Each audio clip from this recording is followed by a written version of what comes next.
काही ठराविक राजकारण्यांनी गुन्हेगारी वृत्तीला पाठिंबा दिल्यानं जिल्ह्याची प्रतिमा मलिन झाली होती। परंतु साहेब, आपण संतोष देशमुखच्या प्रकरणात जी कणखर भूमिका घेतली, मला सगळ्या जणांना विनंती आहे, जी मुख्यमंत्र्यांनी संतोष देशमुखाच्या खून प्रकरणात कणखर भूमिका घेतली ती जेवढ्यांना आवडली तेवढ्यांनी दोन्ही हात वर करा। आवडली साहेब, सगळ्यांना आवडली ही जी कणखर भूमिका।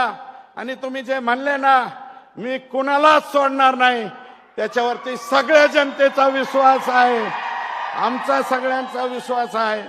आणि माननीय मुख्यमंत्री महोदय, अजून राख, वाळू, भूमाफिया यांना सुद्धा मोका लागला पाहिजे अशी आमची विनंती आहे आणि तुम्ही ते लावाल ही आमची खात्री आहे।